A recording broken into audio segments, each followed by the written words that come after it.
Hello everyone and welcome to Star Trek Online. I am of course a Sage of Games, and this time I am bringing to you a video on Star Trek Online's newest ship, the Titan class Science Destroyer. But before I get into that, just a little quick PSA. For those of you who are on Discord, there has been a rash of some people going to other people and direct messaging them saying that they accidentally reported your Steam account for this or that or blah blah blah, and you need to talk to someone else who is on Discord to resolve this. And supposedly this person is with Steam or Epic Games customer support or whoever, and eventually the conversation will pretty much turn into them asking you for your account information. Do not fall for this, because if you happen to fall for it, it will pretty much give them everything they need to be able to steal your account and take all your games with it. And someone tried this on me earlier today. I didn't fall for it at all because I recognize this sort of thing.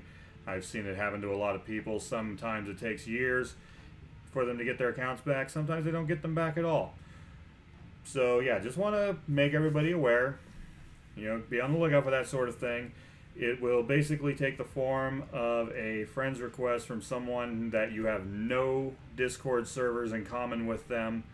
Like, you'll right click on them, go to profile, and it will say like friends you have in common or servers you have in common, and there will be nothing there usually.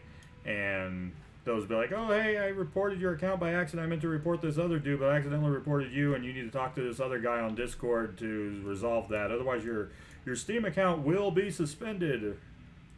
It's bogus BS. Don't fall for it. But just on the off chance that they do submit a report against your account as retaliation for not falling for their scam, always feel free to reach out to customer support and let them know what's up, because if anything, it'll protect your account and it will help them track down who's been trying to steal other people's accounts. So anyway, on to the Titan. So this is probably the second Zen store purchase I've made in 2 weeks. The last thing I bought was, well, that. I will do a video on that ship later, but it is a beast. But anyway, this is probably the second one I've bought in probably 2.5 weeks, and ironically enough, I bought it entirely with these purple crystals right here. Yep. All the joy of all the quarantine-tastic time you get to spend grinding dilithium. Anyway,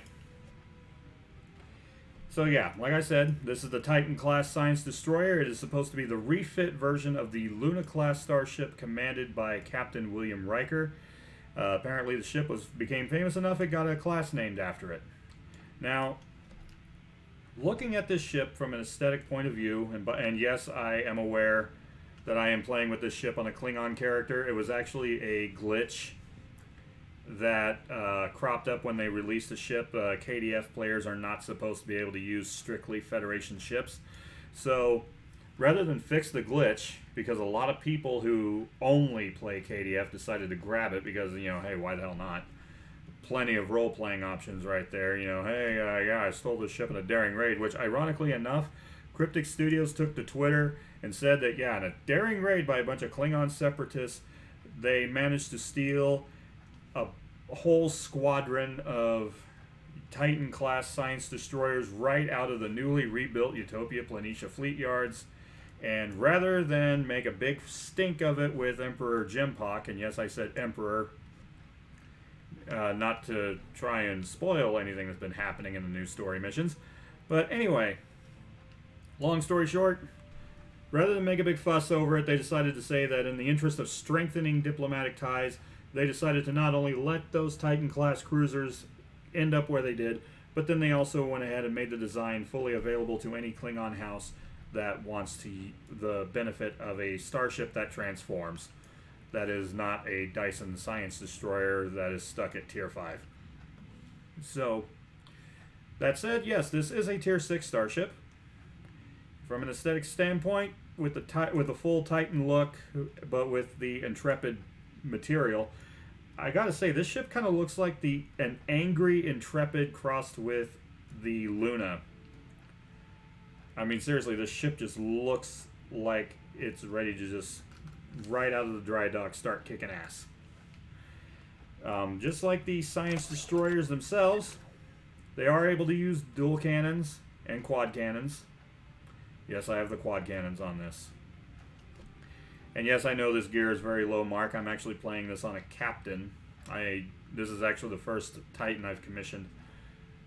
But anyway, just like the Dyson Science Destroyers, of which this ship is a hybrid of. It's like a hybrid of the Luna and the Dyson Science Destroyers.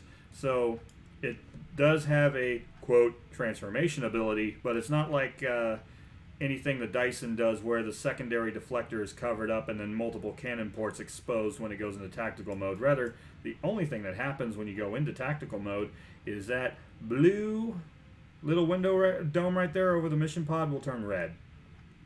Which I got the, if you can see on my right hand side of the screen there, I got the Picanus sector sortie missions going, which is really just you destroy 4 Federation starships in each one, or attack some freighters. So I'll just show you what this is all about. So I did some initial tests with this ship, and I was actually pretty impressed. I was able to take down a Sovereign-class assault cruiser in roughly 5 seconds using a combination of the weapons I already had on board, plus the special weapon that this ship comes equipped with, which is a torpedo that, depending on which mode the ship is in, will either disable all subsystems while firing salvos of 2 torpedoes at a time and firing them 3 times, and with each impact, all subsystems go offline for a few seconds. Or in tactical mode, you just fire a massive, well, it says massive in the thing, but like a large salvo of just area of effect damage. So let's move in, cause some chaos, shall we? Now, I've been playing in science mode the whole time, so I'm just gonna pop into tactical mode.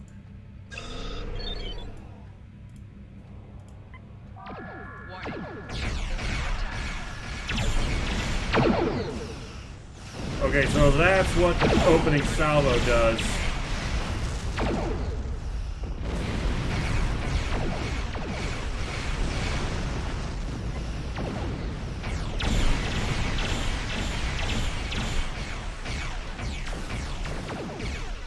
Oh yes, and I do have the special console from the SEC battle cruiser on board.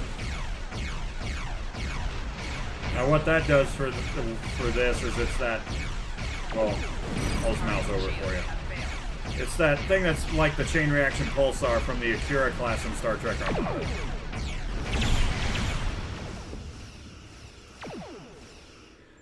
I realize my sound mix might not be optimal. There we go. Turn it down just a little bit so you can hear me better.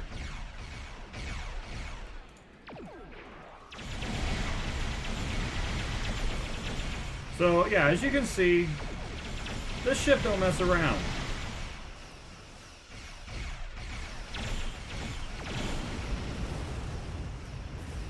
Now, in addition to being like the ultimate hybrid of a science vessel and a tactical warship, this thing is a 4-3 with its weapon slots, in that it has 4 forward and 3 aft. However, in tactical mode, it also gains access to the experimental weapon slot. Unlike the Dyson Science Destroyer, which when it goes into science mode actually closes off the 4th forward weapon. And instead, this actually keeps the 4th forward weapon. The only thing that's deactivated in science mode is that weapon right there. Observe. Actually, it can still fire. What do you know? Well, in that tweet where they talked about how, oh yeah, during raid, blah, blah, blah, blah, blah, Klingons stole a bunch of them. They did follow up in a tweet where they were basically talking out of character, saying that, oh, by the way, there might be glitches with this. You know, this is the first time ever that we've let KDF captains have a Federation ship. There could be bugs galore. You're all beta testers now. You have been warned. Where did those other freighters go?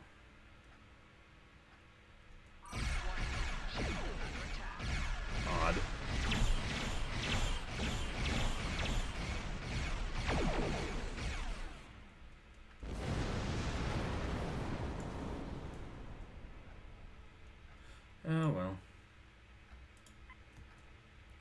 In science mode, here's what that torpedo does. All those ships are now going to have their whole subsystems go offline.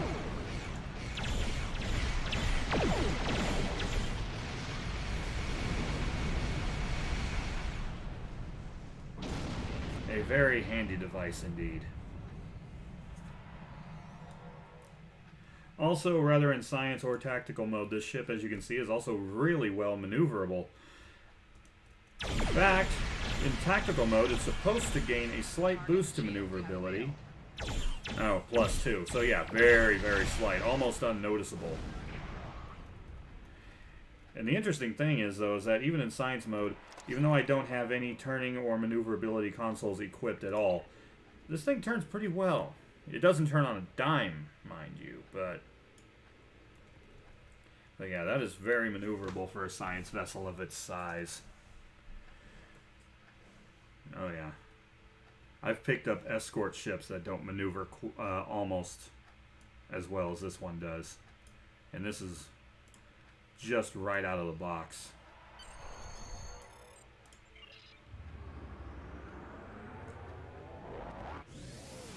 Oh man, even from that angle, that's a gorgeous ship. Now, interestingly enough, the only way you can keep the USS and NCC prefixes on the name and registry is if you go with whatever name it gives you when the ship is commissioned. If you change anything, the prefix will drop off of the registry, leaving you with just the numbers and a letter. The numbers and the suffix if you chose one. And if you change the name, it will get an IKS prefix or a KCS if you have the what was it? Where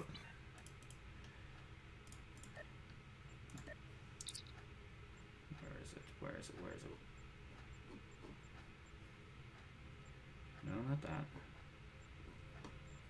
Oh yeah, of course it's not in here because it's grayed out because I already have it, but that. If you already have the freighter, then you also get the KCS prefix, which is Klingon Cargo Service. That prefix will be allowed. And then also we have the Legendary Dreadnought bundle that lets you use AKS on any ship you want. Then you can also change it to AKS. But if you change the default name that the ship comes with when you get it, you will lose the ability to have USS on there to make it look like it was a freshly stolen ship that you haven't had the chance to change the name of yet. So that's one thing to keep in mind. And the same thing goes for the registry. If you change either one, the USS becomes IKS and you lose the NCC completely, and you can't even use NX either. So, yeah. But yeah, overall, I really like this ship. I also like these pylons. They are not all spindly looking like a lot of Federation ship pylons tend to be. These look like it would actually take some sustained fire to actually sever the nacelles off of this ship. You know, if this were Bridge Commander and you were actually trying to do that. Now, interestingly enough, if you look at the hull, you don't see any hard points where cannons would be located. Instead, single cannons and turrets and omni beams will instead fire from the standard assortment of turret hard points, which would be, you know, like up here at the bow, back here at the stern. I don't know if you guys can see my mouse pointer or not, but I'm going to assume you can. But as for duals and quads, they actually will fire from specific points along these beam emitter arrays. So that's actually kind of cool. It makes it look like the beam arrays can actually be set to a pulsating mode.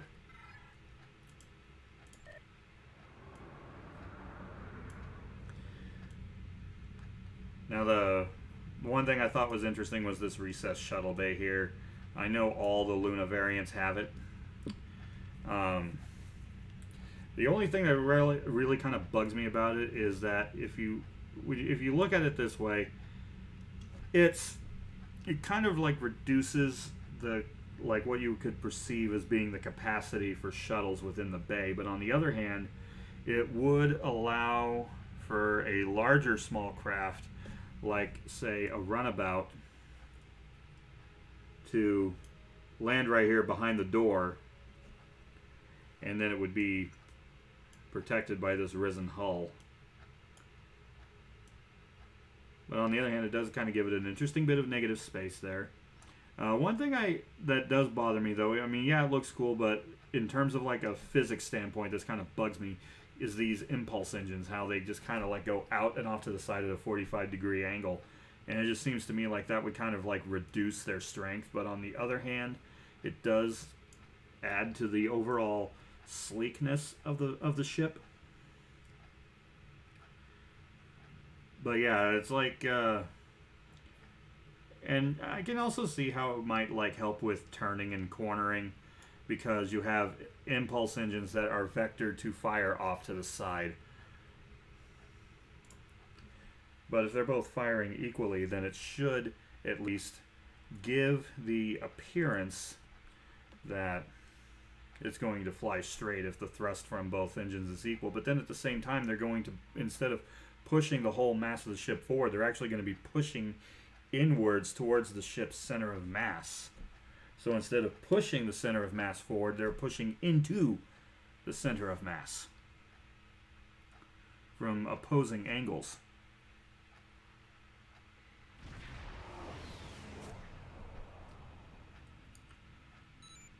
Oh, this one.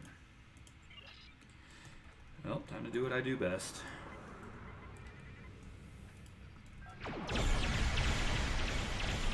But yeah, see there how now the turret is not actually firing from that center array, it's firing from that little white running light there in the center of the secondary hull. Right there.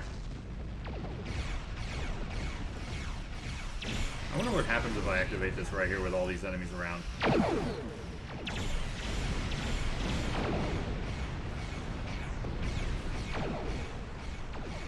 Okay, so up to 4 enemies I think can be hit, but it's random which ones get hit with each shot. Target shields have failed.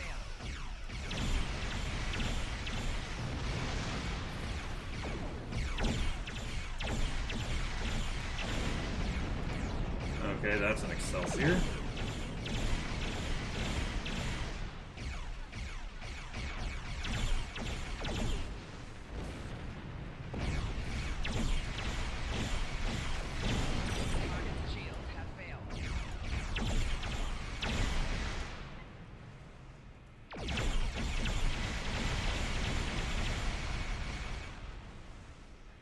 Okay.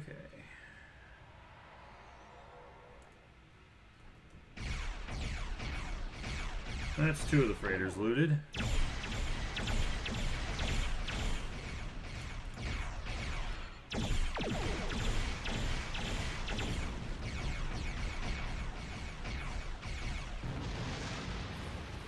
I think that one was one of the weird Galaxy class variants.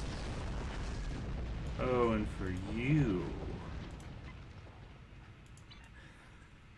Oh, Luna class. For you.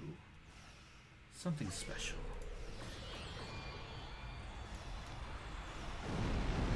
And... bye-bye.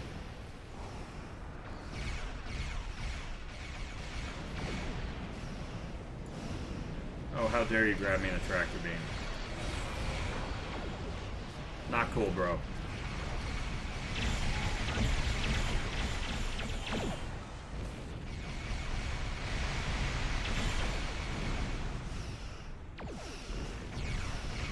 Oh, this Sovereign's actually a lot tougher than the other one that only took me 5 seconds to kill.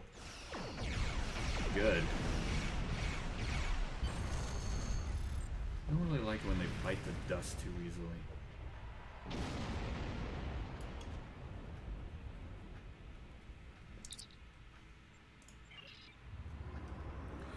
No, I'll tell you what, though, it was a bit of a slog trying to grab the last, I think it was like 12 Zen that I needed to be able to buy this, because I already had, what was it?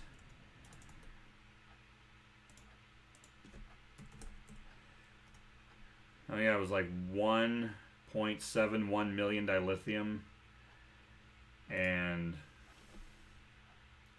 let's see, I think I needed to grab like 12 more.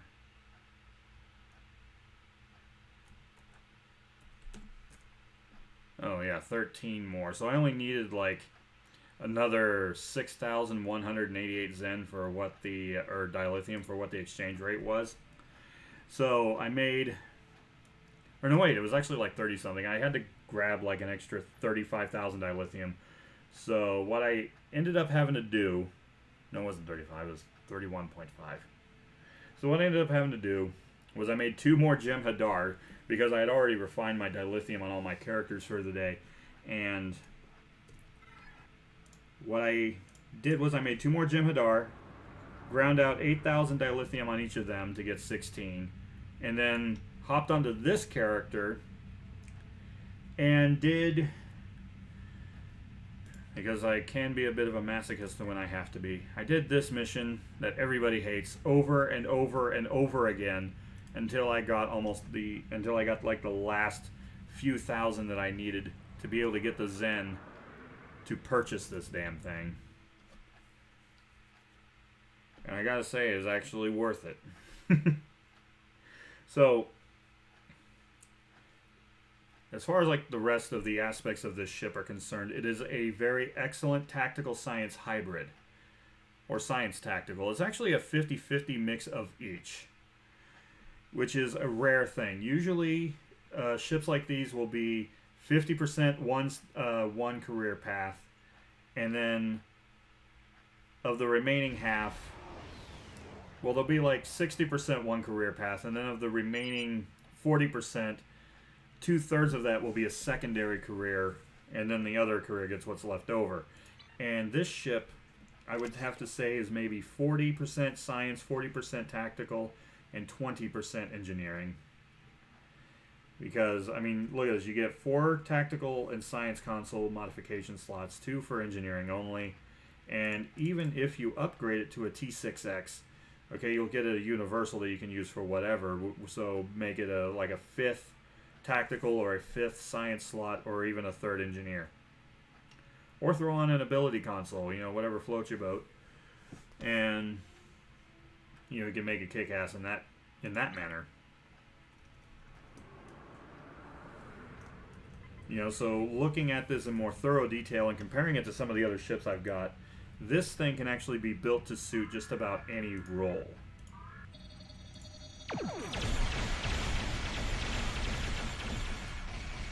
Oh, Sovereign variant.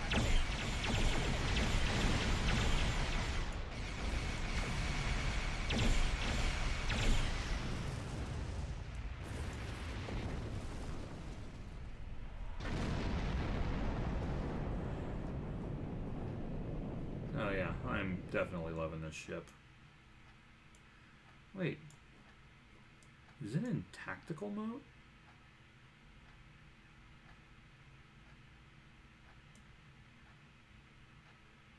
I think it's in tactical mode. That thing looks red.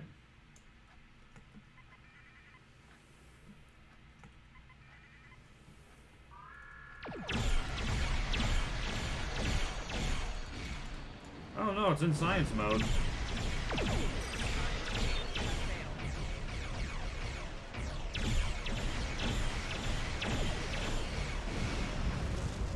Well, they did say that there would be glitches playing this on a Klingon captain, because now it looks green and I'm in tactical mode. And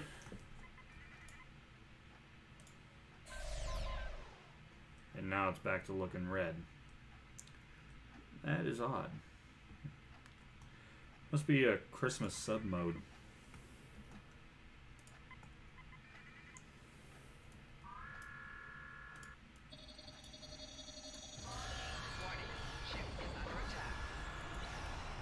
Oh, I'm sorry, the ugliness of that ship is just... Yeah. That deserves a kill it with fire taken to an extreme. Oh, great. Now I'm going to have Alachi following me around when I go back to Kronos.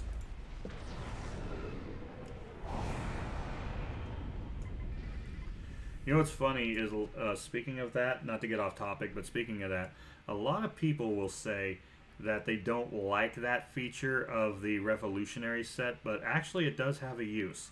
If you beam down into a combat area, even though they're limited to walking to the speed of Borg drones, if they manage to catch up to you because you're trapped in, or because you're locked in a prolonged engagement, they will actually help.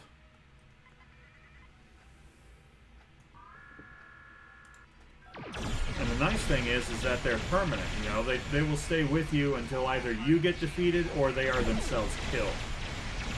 But there's the possibility that eventually you might get 2 fresh replacements.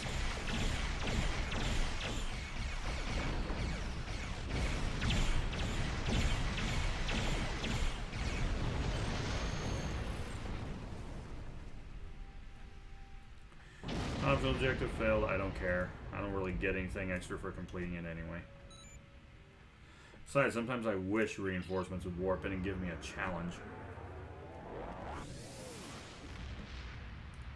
The only reason why I'm not doing TFOs is because since this character is a captain, they can't request random TFOs, which is what everyone's doing these days.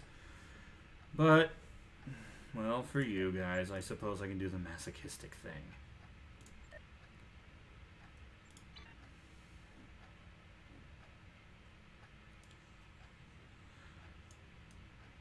Actually, you know what? No, I'm not going to torture you guys by making you sit through that. Let's see.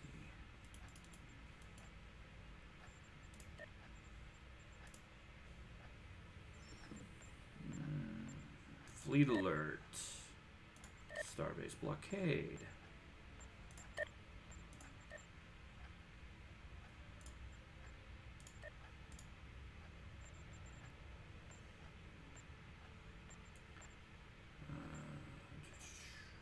Battle of the Binaries, that's a good one.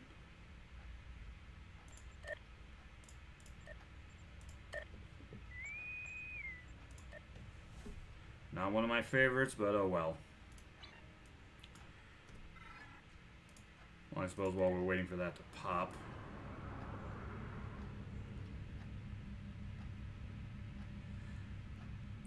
So later on I'll probably do a video with one of these fully developed. But as I was saying, when I was thinking about different builds that could be fully and properly applied to a ship like this, one of them that crossed my mind was the torpedo boats that I've been building on other ship types. Now, while this thing would not be able to match the potential of the Fate-class Romulan Intel Warbird, which is... Please don't pop just yet, please don't pop just yet. This thing, because after all, it has 5 tactical slots, and if upgraded to T6X, which mine is, oh yeah, there's like multiple patrols for this system.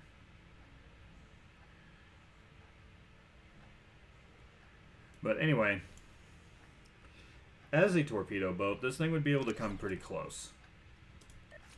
I mean, you could set all 4 of these up with the torpedo yield consoles that you get from the Discovery reputation, the ones that give a decent boost to just torpedo weapons only, but then they also boost your maximum health and your critical hit chance. By putting on a bunch of those, you can deal considerable and massive torpedo damage while also enhancing the damage output of the console that comes with this ship. Yeah, we get it. So, yeah, there's that. And then there's also the using it as a standard science vessel where it's mostly just beam arrays. And you just do whatever damage you can to try and support the team while also mainly focusing on keeping them alive. You know, or going into tactical mode and going full escort warship. In which, in that regard, this thing can easily match the firepower of even the Earhart class. Maybe not so much. Maybe not so much the Gagarin.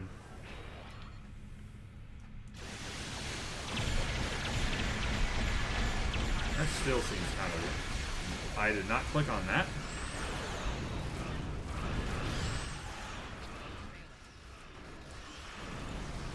There we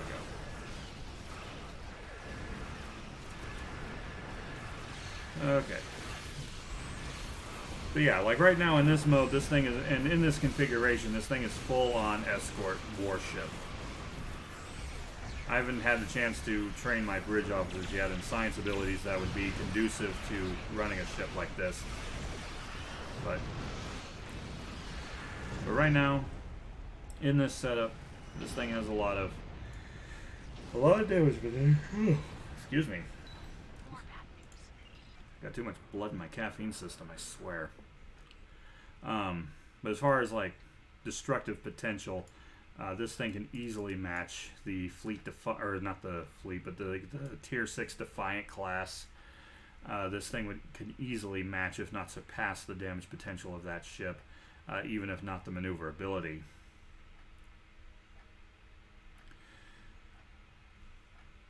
But also by being a 4/4 with science and tactical consoles respectively, you have the ability to buff your damage potential quite nicely, while at the same time also focusing your efforts on shield reinforcement or drain and control capabilities for when the ship is in science mode.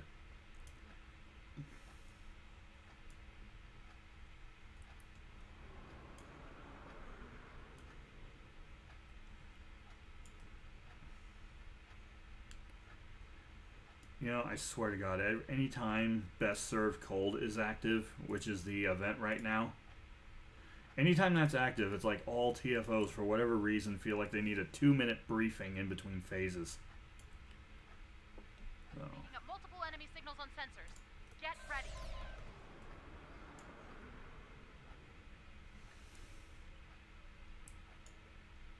Okay, where are they? Where are these enemies you speak of, Commander?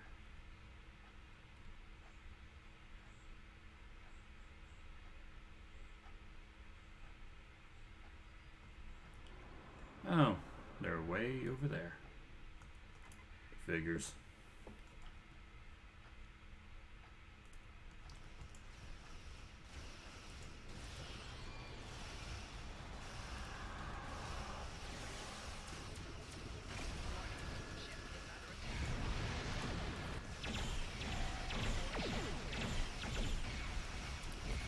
You know, sometimes I wish that weapon was just a little bit easier to aim.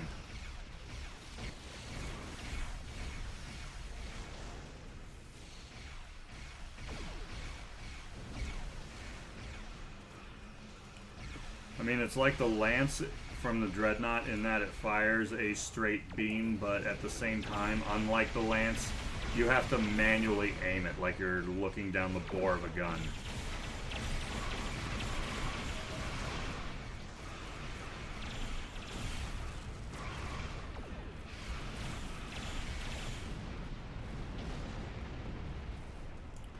Now, going back to like building this thing as a torpedo boat, one thing that would lend credit to its ability to perform well in that role is the fact that it is a command vessel. And the reason why I say that is because the Earhart trait, which I'm going to cover in the next video in the ship trait series, is one where anytime you activate a direct torpedo buff or a command officer skill, the 6 closest non-hostiles, note the way I said that, non-hostiles, to your target will fire a photon torpedo at your target, whether they are equipped with them or not. And that includes teammates, carrier pets, floating pieces of asteroidal debris, unarmed satellites, a floating red rusted farm truck floating in space. Regardless of what it is, it will fire a photon torpedo at your target, and I wasn't paying attention. Oh well. Maybe I just wanted to see what the thing looks like when it explodes, and it's kind of meh. You've seen one exploding Starship, you've seen them all. I keep thinking that one of these days they're going to come up with some new explosion animation.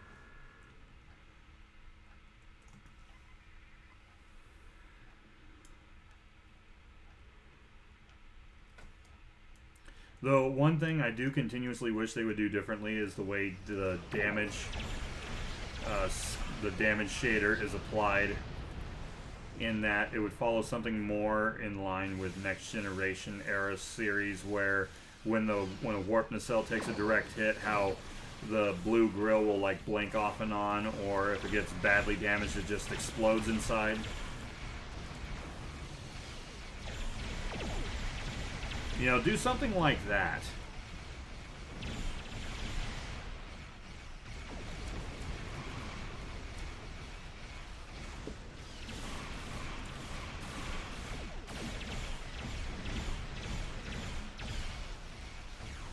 mean, I know it's kind of old. I mean, that type of special effect has been in Star Trek since, well, the Wrath of Khan, but it looks a lot better than mirrored scorching on opposite sides of the ship.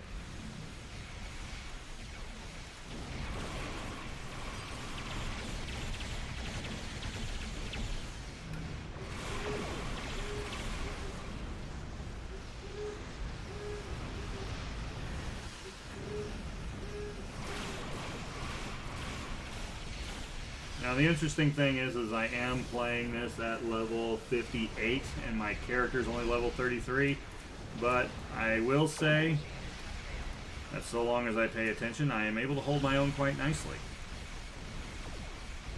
God, I hate it when they do that. That was an NX era Klingon trick.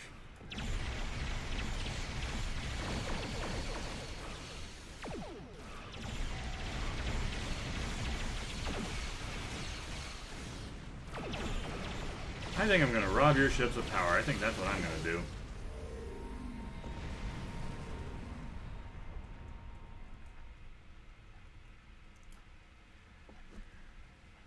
Satellite upgrades are now available.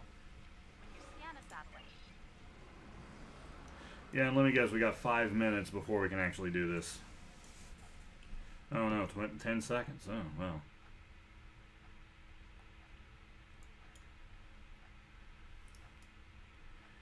No, man, this is really such a sexy looking ship. I really wouldn't mind commanding one of these. In fact, now that I've seen this design for myself, I might try to make something just like it in one of my Space Engineer videos. See how long it would take for me to actually make one.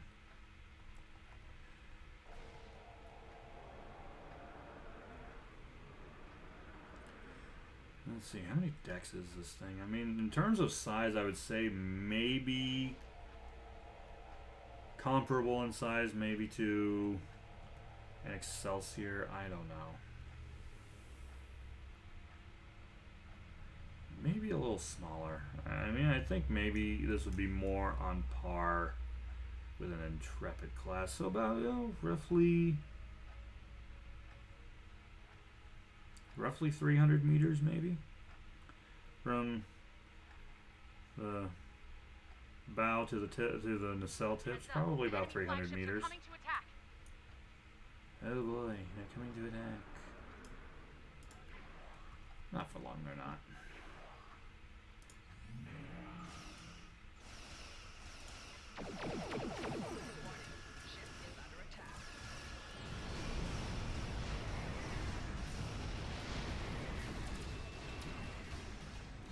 Hey, whoa, what the? That's weird. The weapon turned off, and for some reason I was still able to maneuver.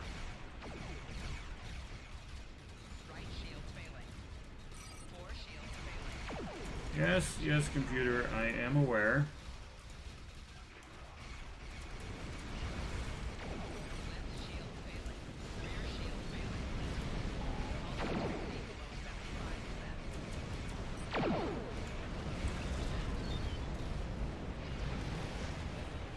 Okay, that was interesting.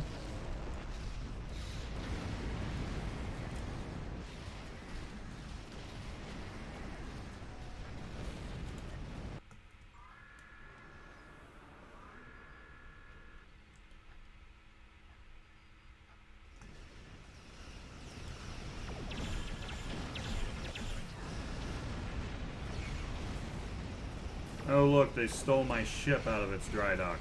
I guess I'm gonna have to destroy it now. Well, my other ship.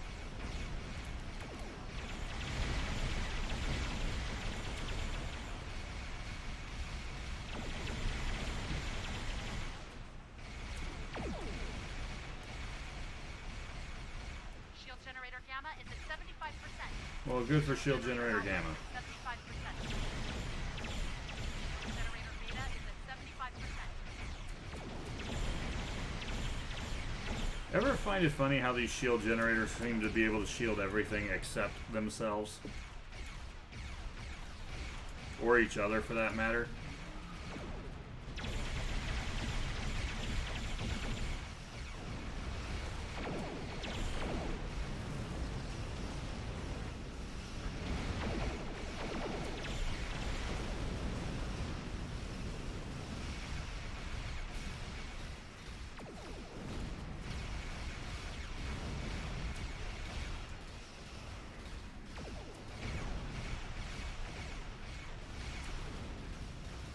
Oh, don't tell me you're trying to copy my maneuver. Generator beta is at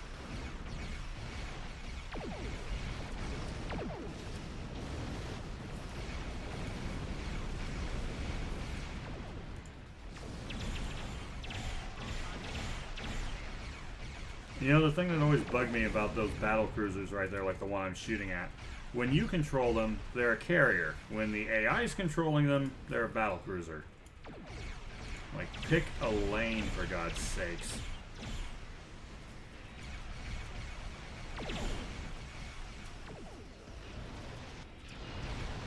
Oh, no you don't.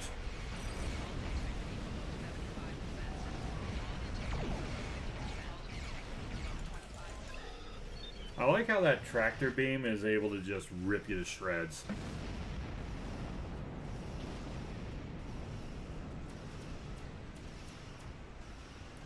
And how there's like no getting away from it.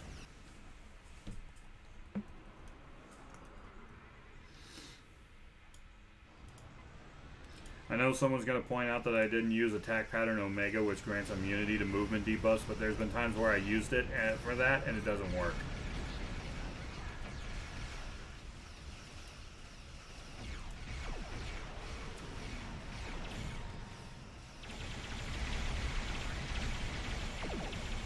Shield generator gamma is at 50%. Shield generator beta is at 25%.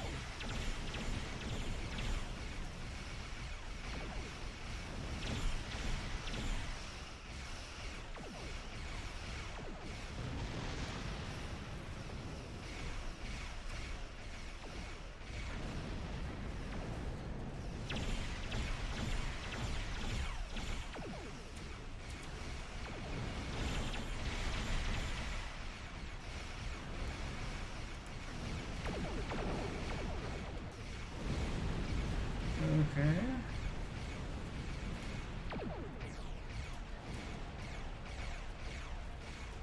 Yes, you did it! They're leaving! Oh, and I was just about to do the mycelial weapon. Oh well. Well done. Well, that could have gone better. But like I said, I'm playing as this character's only a captain, and it gave me an admiral level mission, but for being in such a situation, I think that was actually, it could have gone better, but it was, you know, about as good as one could expect anyway. So, yeah. It'll get better for, the ship will get better for this character over time as it ranks up. My all but one other character I have, they're all fleet admirals anyway, so they'll be able to build this ship to its full potential almost right out of the gate.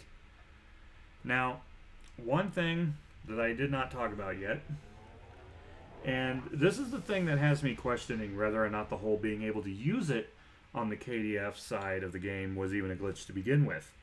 I mean, I know one of my associates on my Discord channel was telling me that, well, it could have just been that they weren't intending to have this thing be fully playable on all sides of the game, and it was supposed to be an account-wide unlocked trait. But when you master this ship, you get this ability. It's another Enterprise. And it's your fleet ability summons help. When you activate engineering, tactical, or science fleet, summons a ship of your faction's flagship class to join you in combat for 90 seconds. Now, this is where you cannot believe what it said in the internet information release for this ship, because it says that that trait lasts for several seconds. Several meaning 4 seconds. The ship warps in, does an alpha strike, and then gets the hell out of Dodge. Now, in the news release, though, it says that if you're playing as a purely Federation captain, regardless of the era, whether it's TOS, Discovery, or Modern, you'll get an Odyssey class, because Enterprise F. if you're playing as the Romulans, regardless of who you're associated with, you'll summon the scimitar, the Lisette, in other words. It won't say RRW Lisette, but it will be the same class. And if you're playing as a Jem'Hadar commanding a Titan class ship and you unlock this trait and then you use it no matter what ship you use it on, if you activate this trait, you will summon a Jem'Hadar Dreadnought cruiser, which is the same class as Odo's flagship. And if you're playing as a Klingon, which I think this is where it's kind of up in the air as to whether or not this was a glitch or really was a glitch. But it says that, and if you're playing as the Klingons and you activate the trait, you will summon a Bortesque class battlecruiser. But the way they worded it, it almost like indicates that it was intentional that you would be able to play this as a Klingon captain. It does not say anywhere in that page that It's Another Enterprise is an account-wide trait. Which, for those of you who don't know what that means, if you go into the dilithium store, there would be, well, not here in Reclaim, but there would be another tab when you get to the Admiralty, at some point in the Admiralty, that would say account trait, Reclaim, and for ships that there is no KDF equivalent, like for instance the Prometheus, the Hestia, which is the tier 6 Prometheus, its mastery trait is numerical superiority, which is the more allies you have targeting your target, the more damage you do. And this was meant to work mainly with the multi-vector assault mode, in that your other two parts of your ship would be considered allies, that if they're targeting the same thing you're fighting, then the damage output of the vector you're controlling will do more damage. And if you have carrier pets, teammates, anything that is also targeting that, then your damage will scale up even higher and higher and higher. But because the Klingons have no equivalent ship with that same trait, you can just account unlock it directly. And the guy I talked to a lot on my Discord about the new ships, he was saying that it is more than likely an account trait, but you kind of have to take those press releases with a grain of salt with the way they word stuff, but the way it's worded does not imply that you would play this on a Fed character to unlock the trait on a Klingon character. The way it's worded, it's implied that it's like those ships that are available in all factions, like the Andromeda / the tier 6 Negvar / the Romulan Kara, where they all have the same trait, but if you get, like, say, the Romulan Kara, which everybody can use, in order to get the shockwave that you get to fire when using reverse shield polarity, you would have to master the Kara on every single character individually, one by one. And if you choose to go with the Andromeda, well, then the only way your KDF characters are going to get the same trait is if you either buy the Kara or the tier 6 Negvar. So, but this one, because it's playable by literally every single character, regardless of their faction, it's not an account trait. You will have to master the Titan on every single one of your characters, one by one. And god damn it, I have 19 character slots. Which, yeah, means I would have to master this ship 19 times. Yay for me, right? Luckily, I like this ship. So it's not going to be a big waste of dilithium in that regard. I will probably master this ship on every character, simply because one thing I do love to do is spam the appearances of flagships in a mission. So, like, for instance, the Tau Dewa sector patrols. With that, of course, when you're playing it as a Romulan, you get the Allied flagship, not the Lisette. And when you're playing as a Dominion, you get the Allied flagship, not Odo.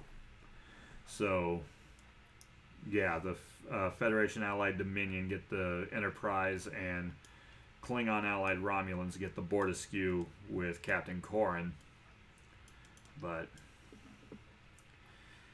you know, At least with the trait, I can summon the flagship of my choosing. I just simply decide that by choosing which character I want to play as.